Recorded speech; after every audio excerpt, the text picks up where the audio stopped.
All right, guys, it is hot as hell out here. Of course, we're in Florida.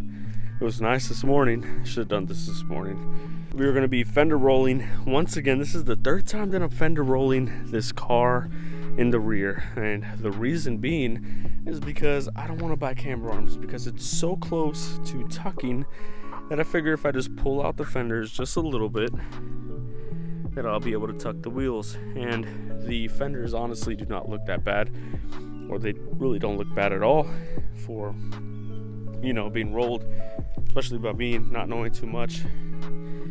And this one is basically caving in each time on accident because this one's pulled more than the other side. So what I'm trying to do is pull this one out more so we can tuck both sides of the car. Only issue and why I'm breathing so hard is because the fender roller that I purchased a long time ago was not the best. It actually broke, and the wheel doesn't spin that well, but it does actually get the job done. And I'm using a heat gun, of course, and the process is pretty easy. First of all, bolt this bad boy on here. I keep this nut on the second one here, right? You're gonna get the best angle that way. This knob, actually, if you twist it that way, it'll raise how high this roller will actually be.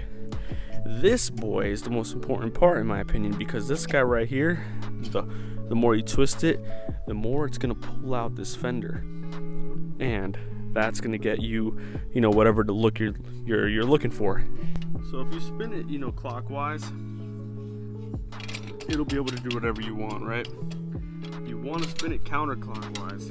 That's gonna get you the, oh look, a little ball dropped off. Look at that. Counterclockwise. Let's look for that that pull there. Look at that. All right, now this wheel kind of spins. I loosened it up. We're gonna.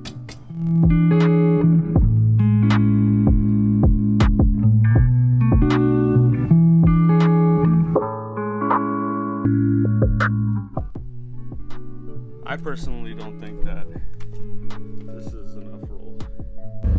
So we are almost there. We just got to pull this bit a little bit more. So I'm going to go ahead and work on that and then get to the other side.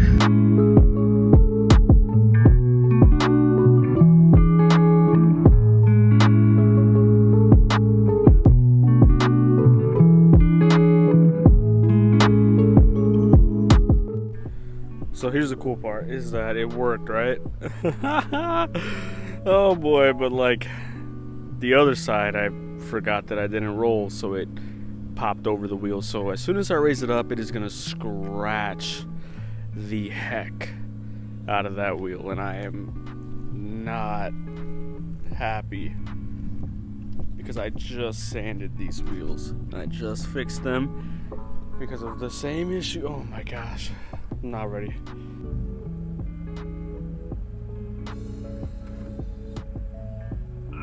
Wasn't as bad as I thought. Fuck. Yeah, I can fix that. Not the worst. Alright guys, my hands are disgusting. I was able to do it though with that broken fender roller. It actually ended up breaking completely at the end, like it wouldn't even twist, so I was kind of scared that I wasn't going to be able to get it off. But mission success. Yeah, Labor Day, make your car lower, was a success. And yep, check it out, it's tucking now. The wheels got scratched up in the process, but you know, it's makes it look cooler. I'm joking, I'm really upset about it.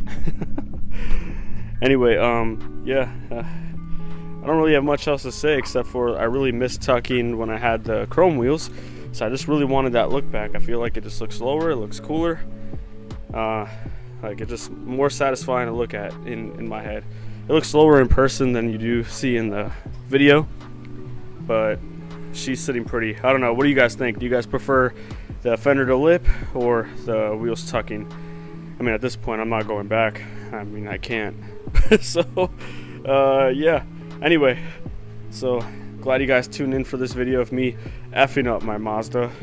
with a broken fender roller and probably doing it incorrectly, and got a lot of you people who know what they're doing mad. So if I did, I'm sorry. I achieved the look I'm looking for, and the fenders don't look like crap. Check it out. I'm joking, they look like shit. Anyway, if you guys have any questions, comments, whatever, just comment on the comment section below. I'll be happy to answer them. And as always, I will see you guys next time, and thanks for clicking on the video. Peace.